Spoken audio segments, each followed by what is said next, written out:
There are 28,000 permitting jurisdictions in the United States. I think we are probably the entity who has built the largest permitting data set in the country. You wrote a pretty awesome blog post called The One-Person Billion-Dollar Power Company. What is your take here? Sam Altman, he had this quotes recently that I kind of put, there's going to be the first billion-dollar one-person tech startup. And then he later was like, we're moving to a world where data centers build data centers. And so we at Paces, we have already basically automated very, very large components of the development workflow. So when you got started, you decided to join YC. Why was that, and how was that experience? I think the most understated reason that folks get value from YC, and the number one reason we got value, because there wasn't any customers really that we could meet. It wasn't like, a lot of startups sell to other YC startups. We were not in that category. The real thing came down to the speed pressure that you're under. James, thank you so much for joining us. I have been following Paces for a little while now, and I, selfishly wish I knew about you guys when you were raising capital at your seed. You were very early to, I'd say, renewable energy development, specifically for things like data centers, as you guys got started in early 2022 and ChatGPT came out later that year. So I'm hoping that you will take us all the way back and give us the James scoop, and Charles, your co-founder, and tell us what led to starting Paces, and then we can dig into how things, of course, have evolved over the last few years. Yeah, no, absolutely, and appreciate chatting to you today. Always excited to see great podcasts and the opportunity to kind of have great conversations. So a little bit of context. So I'm originally from Ireland, worked in tech a long time across a lot of different industries, but kind of thematically always around how to use data, how to use AI to solve business problems. And I was actually working on a soil carbon idea back in 2020. I grew up on a farm in Ireland. I was interested in decarbonization of agriculture. And we'll say that at the time, there's a lot of carbon credit markets and, is this venture backable? And I spent a ton of time on that, realized most of it is not venture backable, as we've seen from a lot of these companies over the last little while, unfortunately. But it did lead me to talk to a lot of folks who were trying to develop agricultural land. So these were folks who were trying to build large-scale power projects on farms, basically in the American Midwest. And so I got chatting to those folks, started to learn a little bit about why were you trying to build, why not build closer to cities? What is it about this particular farm in the middle of nowhere that makes sense to build a solar farm? And that led me to kind of understand all the different constraints around building these types of projects. At the same time, I was going through a visa issue, eventually was able to return to the United States, and I soon met Charles, my co-founder, and he was working at Meta on the other side of the energy system, which was power use within Meta's data centers and how to optimize for that. So we kind of just started to form this thesis that as more parts of the economy electrify, you'll have these historically non-competitive real estate asset classes, all competing for scarce resources, primarily due to access to the grid. And so at the time, we thought it wouldn't be mostly data centers that drove it in the way it has been over the last while, but that was the kind of impetus. And then the last thing on this, most folks who were doing the development of these projects were doing it in a very low-tech way. So folks were using a lot of people, using a lot of manual processes, and I think the biggest, most shocking thing to Charles and I was just how long everything took. Mm-hmm. A quick thank you to our sponsor, Row. Row, the very best place to open a banking account for your startup, earn cash back, and yield to preserve your company's runway. Several of our portfolio companies use Row and love it, and many are switching. More info on Row if you want to sign up in the show notes. So when you got started, walk me through, so you decided to join YC. Why was that, and how was that experience? When we applied to YC, that's probably the fifth time I applied to YC with different things, and this is the first time I got in with Charles, obviously this time. I think the big reason at the time, so the reason we joined YC, I think, was different to why YC drove value for us. So we joined it because it's a brand, you have this network, all those kind of things. I think the most understated reason that folks get value from YC, and the number one reason we got value, because there wasn't any customers really that we could meet. It wasn't like a lot of startups sell to other YC startups. We were not in that category. The real thing came down to the speed pressure that you're under. So you have these few months where you're in your batch, and you have all these other amazing startups, right? And in the world, era of vertical AI, that's even heating up even more. And every week, you either talk to your partner, or your YC partner, or a kind of smaller group of other founders who are in your batch, with 10 folks in ours. And you basically are like, what's the progress you made? And we entered the batch with 0 revenue, 0 customers. And most of the other folks in our batch, in that smaller group, had revenue. And every week they were like, an extra $10,000 monthly recurring revenue. And we had 0 customers, 0 revenue in the first few times we did this, the first few weeks. And like the pressure you put yourself under, in a good way, I think, to actually I can't sit in a room in 2 weeks' time again and say, hey, we're still at 0 revenue. And so you end up doing a set of things that you would probably in any other context not do in order to kind of force your way into actually taking hard decisions, moving faster, and all those kind of things.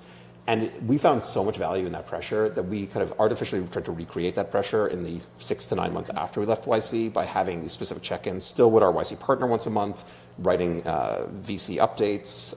So every 2 weeks, we'd basically have to have some sort of update that we'd either give to our YC partner with a meeting or to our investors. And we just really loved that kind of like hothouse pressure that we went under. Yeah, no, that's awesome. So you have multiple stakeholders in building this, right? You have utilities, regulated and probably unregulated across the U.S. You have, real estate developers, and then now you've got all these kind of new power players, people building transformers themselves, you name it. So you've got multiple folks to serve that have obviously different needs on supply and demand side.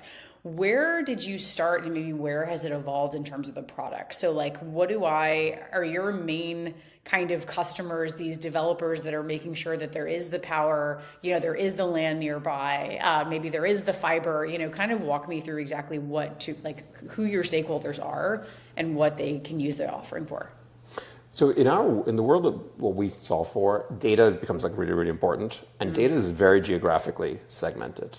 So you are looking at a very particular place and a particular type of development. So we started super narrow. Solar developers upstate New York building projects below 5 megawatts. And that was all we focused on for the first 3 to 4 months. And we got our first few customers. We got to about $100,000 in annual recurring revenue with that work. And then we basically had those folks be like, hey, I want to add Illinois, right? And we said, sure, pay us for Illinois. If we don't ship Illinois in 6 weeks, we will let you out of the contract. And so that was basically how we kind of started growing out the data platform. So that took us about a year to get all the data for the entire United States across power and permitting. Do you find that online and just a lot of sort of data scraping, or do you have to pay for that to different providers? It's tough to find still. It is tough to find. Actually, with certain governmental changes, it actually has gotten more difficult again. So some of the data does come from utilities. Certain geographies are easier to do than others. Some of the data is regulated. So we went through a very, very long process to get access to regulated utility data, which that took us another year after that. There are 28,000 permitting jurisdictions in the United States. I think we are probably the entity who has built the largest permitting data set in the country at this point, because most other entities are doing permitting data for kind of urban environments, whereas we need to do it all environments because these projects can happen in the middle of nowhere. And so yes, originally it was a lot of web scraping, but we ended up having to build a data operations team of a couple dozen contractors who were doing data cleaning. And we actually also had to use a lot of LLMs just for data processing. So just to give one specific example, there are these 28,000 permitting jurisdictions. When you find a zoning map and you find some local legislation, it'll say, hey, these are the rules around building a bowling alley or a power plant or a data center. And you'll have this big 400-page document. And on page 42, it says P means prohibited. And on page 142, P means permitted, right? And so we have to build all these kind of internal tools using LLMs to kind of parse these textual data. None of them are the same, right? It's not like every single jurisdiction in the country just writes it from scratch, basically. And so we have to do a ton of sophisticated LLM-based work just to get the data collection to make sense. And again, it took us multiple years. And so a lot of the early days, and we started with a citing tool, so just find some sites that meet the attributes. But a lot of that was because we were bound by the actual quality of data that took us a long time to put together. Yeah.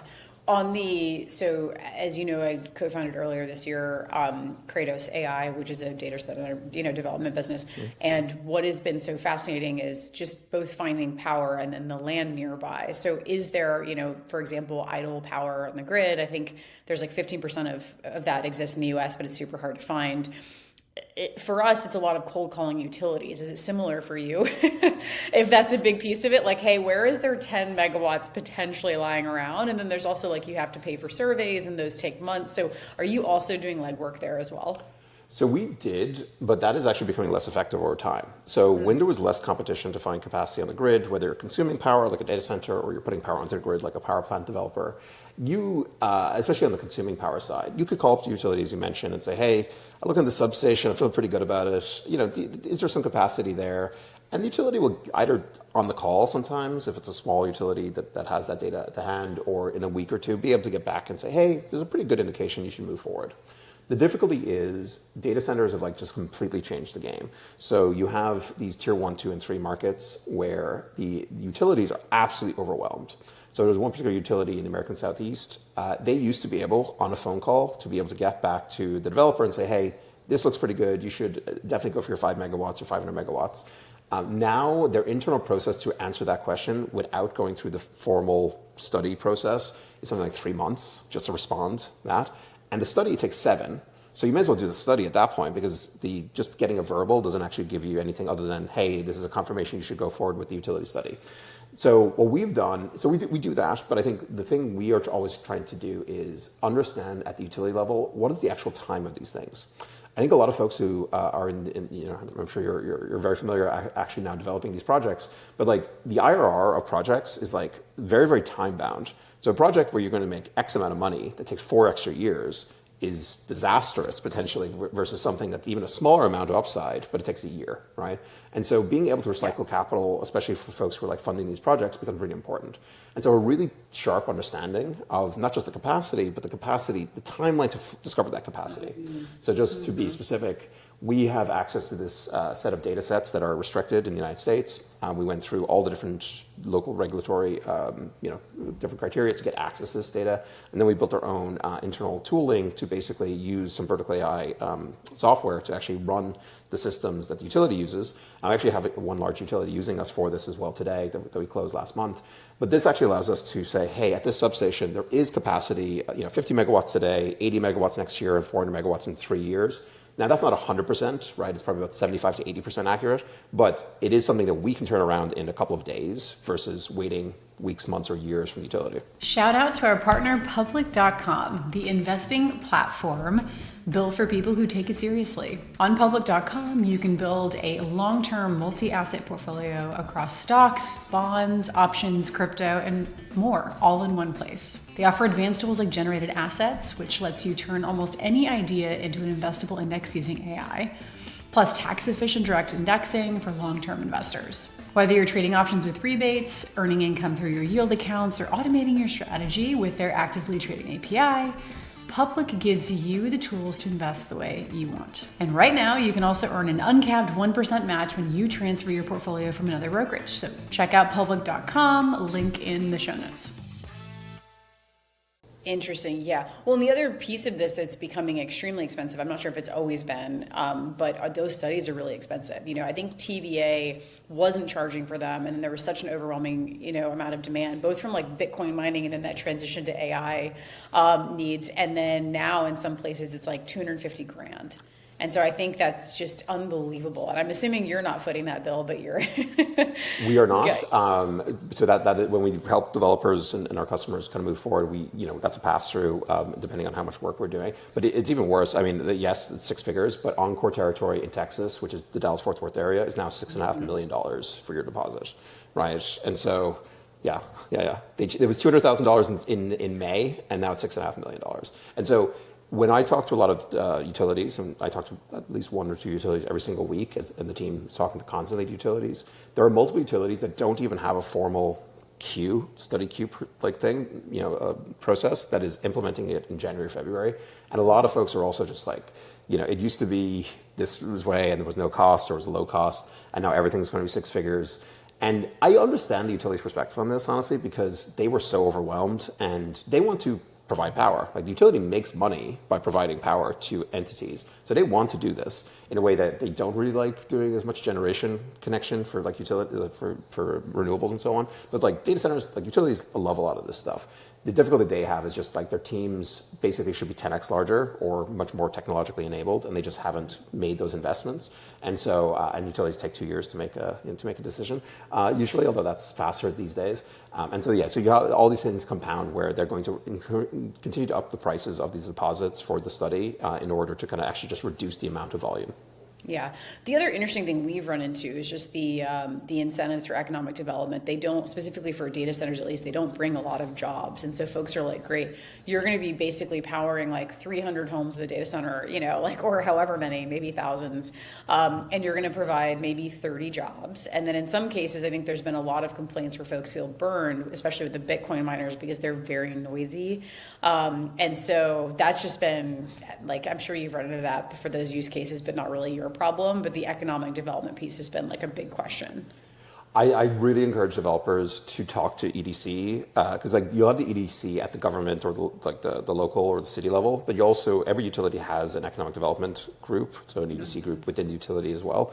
I really encourage developers to, because those folks love chatting to developers because they kind of like don't get a lot of attention and all those kind of things. And just to give one specific example, this is a little proprietary, so I won't tell you the state, but there's a state in the United States where the utility, we talked to the EDC and they said, hey, there's a fear here that data centers are pulling agricultural land. So if you're trying to site a data center on your agricultural land, if you can figure out a way to take the waste heat and put it into a greenhouse next to it, you'll breeze through, and the greenhouse is of a certain size so you can get some jobs there, you'll breeze through permitting and other steps relative to not doing that.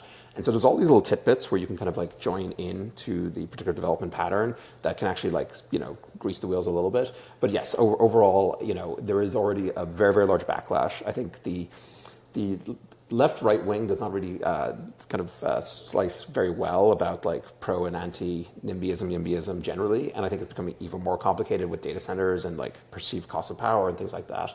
And so you saw something coming out of Florida in the last 2 weeks where politicians are blaming the data centers on everything, even though like there's not really that many data centers in Florida yet. So I think like this is going to become a more complicated state and local level like issue. And again, developers who kind of try to get out in front of that, and some of the things we do at Paces is also help support that use case as well. Yeah, super interesting. Shifting gears to the clean energy piece here, which is obviously your whole ethos. So right now, at least, where I'm assuming a lot of demand currently is coming from are for the AI use cases across, both utilities trying to find people looking for what they have, and then on the development side, huge question now is not enough available power. Obviously, the grid's overworked. People are coming up with more creative solutions. I think at some point in the future, though, I think we're still far out. Nuclear is super interesting. Solar. In terms of where you sit, I think the default is nat gas, right? So like, how are you maybe maintaining this clean energy? Are you helping people find available nat gas? Like, what is happening on the actual energy side right now? And like, how easy is it to offer or point folks to clean energy? Yeah, so the number one thing for all of this is speed. So even if you are trying to promote, and as part of your mission, like Paces does, to have as clean an energy transition as possible, saying that, hey, look, this type of project or this type of power source is cleaner doesn't really matter anymore. It really mattered 2 years ago. All the large hyperscalers, technically they still have all these goals, but we'll say that the decarbonization teams have been pushed down relative to the other the developed teams, with one exception. Google has been phenomenal on this and has like taken some pretty hard choices. They're willing to have some additional flexible, lower like basically or additional flexibility on their load and other elements in order to be cleaner. But everybody else is basically, kind of winking a nudge and has kind of moved away from that and said, hey, we'll figure it out in 6 years. We'll figure out some decarbonization now. With that being said, solar plus batteries for most of the country is still the fastest form of power. It is absolutely the fastest form of power. The difficulty is for the data center use case is the uptime requirements. So solar basically has uptime, it's called capacity factor, but uptime about 22%, right? So first of all, it's gone all night, and then cloudy days and so on. So it's like 22%. A gas-powered plant, has an uptime of roughly 80%. So now you can build a ton of batteries, which can get closer to that 80%. SMRs and nuclear, they're also in the 80% range. So like nothing's in the high 90s, right? Just because, no matter how, if you're dealing with a complex piece of machinery like a nuclear power plant or gas turbine, there's downtime, there's all these kind of things. So the really important thing with all this is how do you do it fast, and then how do you do a system design that balances speed with uptime that the data centers require, and can you do that in as clean a way as possible? So I was the co-author of a white paper with Stripe's climate team, as well as Scale Microgrids about a year ago, which kind of walked through the different scenarios for what percentage of renewables could you incorporate in a given system for data centers while maintaining uptime. And basically we found that you can actually get to about an 80% renewables-based system for what's called behind the meter, that's non-grid connected, and that will save about 90% of the carbon for roughly the same cost and, most importantly, the same level of speed. Now, the speed question has actually become even more advantageous to the renewable side in the last year because a lot of the gas turbine purchase order queues have massively increased, right? So you basically, if you're trying to have a big gas turbine order today, it's about 5 years. So you can get solar panels and batteries in 6 months. So I think with all of those things being said, we will support a system design that tries to maximize the cleanliness. Sometimes, and nearly always, for backup, gas is going to be part of that. But leveraging even a small amount of renewables and even up to that 80% number, you can actually cut down massively on the emissions.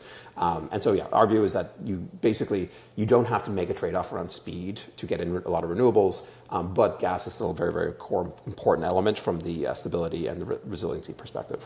Yeah. I think you've alluded to this in a few of these different pieces, but what would you say kind of the key bottlenecks, even just within the supply chain right now for every player from Maybe I was thinking about a similar question on a flight yesterday. I think the real bottleneck, actually, I think, is capital at the right stage, at the right development stage. So if you have unlimited capital at unlimited prices, everything can be solved today, right? And you even saw that with building a ton of gas engines, so not turbines, for the XAI campus, right? They did that in weeks, right? Yep. What Crusoe was able to do with Abilene, Texas, as part of Stargate, they were able to break ground and energize within a year. That was mostly initially gas with some other renewables, et cetera, kind of joined in. Now, in both of those cases, they already had the actual procurement of the technology. So they already had the gas turbines and the gas plants. If you're trying to do that today, you would literally, to start from zero, you'd have to buy someone else's supply, and that's going to be very, very expensive. Mm-hmm. So I think right now, having a very, very locked-in understanding of the energy mix you need, what the supply chain of that is, right? So solar panels, battery storage, transformers, and so on. And then I think even more importantly, because in most cases you are connecting to the grid, what does the utility's actual supply chain look like? Because I was talking to a utility the other day, and they were like, hey, we can connect you for 100 megawatts in 6 months. And I was like, oh, that's amazing. And then they were like, but you want to go to 400 megawatts? Like, yeah, our customer wants to go to 400 megawatts. They're like, that's 6 years. I was like, 6 years? I was like, 100 now, 6 years for the next few hundred? They're like, yeah. They're like, we haven't made any orders for any transformers, because it's a small kind of rural utility. And they're like, we don't even know, we haven't ordered transformers in years. We don't even know where to start. We got to hire a guy to figure out how to do that ordering and all that kind of thing. So I think with all these things, I think the bottleneck is understanding again what the actual project you're trying to do is.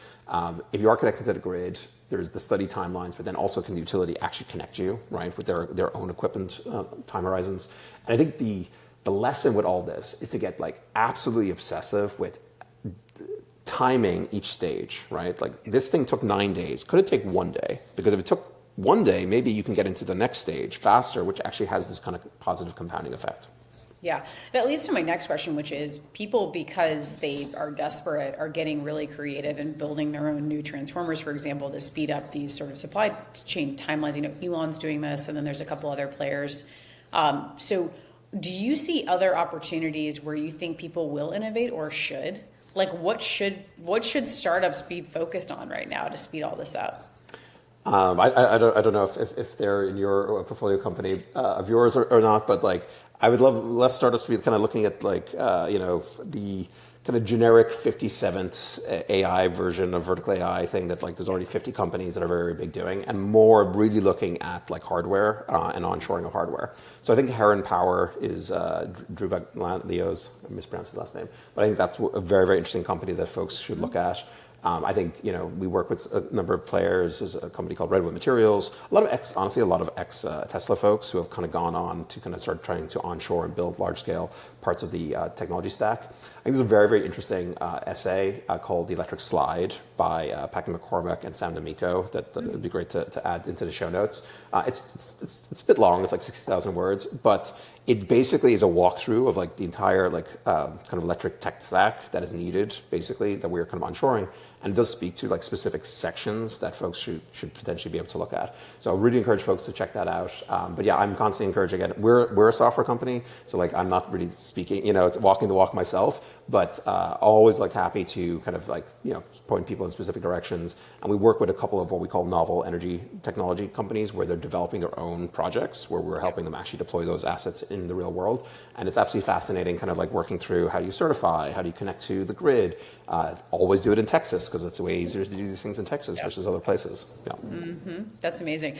Last question for you. You wrote a pretty awesome blog post called The One-Person Billion-Dollar Power Company. What is your take here? Like, walk us through when can this be done? Yeah, absolutely. So the kind of inspiration for this, I always kind of thought about this, but Sam Altman, he had this like kind of two quotes recently that I kind of like put together. So one was, there's going to be the first billion-dollar one-person tech startup, right? And that was going to be a software startup, of course. And then he later was like, we're moving to a world where data centers build data centers. And basically what he means by that is AI building the actual like underlying infrastructure for its own, its own deployment. And so we at Paces, we have already basically automated very, very large components of the development workflow. So if you were trying to build a project, we have automated maybe 75, 80% of what human work would necessitate, and we'll be at the high 90s in the next year. And we had like a ton of technical breakthroughs to be able to achieve that.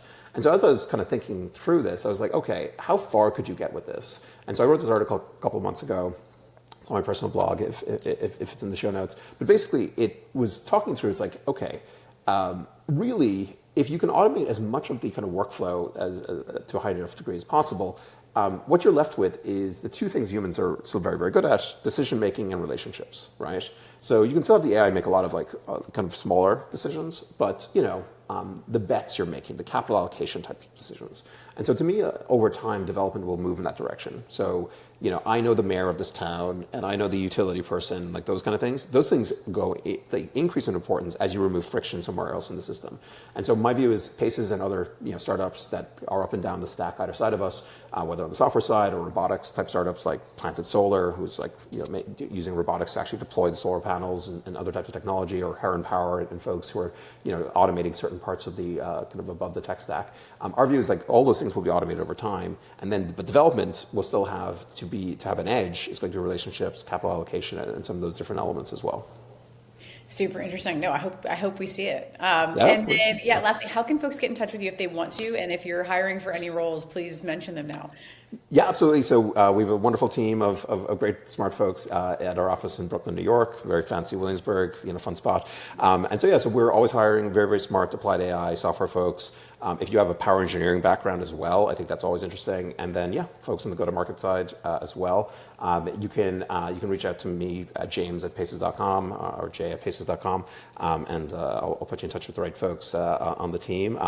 Always excited to talk to folks who are very, very excited about the space and to have a particular perspective. I think one of the things we're obsessive about is moving fast, as I mentioned at the early stage. There's a lot of rethinking about how startups are done, and I think one of the things we're constantly doing is like the old B2B SaaS models are just all breaking down for how you run a startup. And so folks who are coming in, fresh eyes, we don't need 30 years of experience. We want folks who are really, really hungry and kind of are thinking in new ways and are applying these tools in their day to day. And I'd love to talk to you.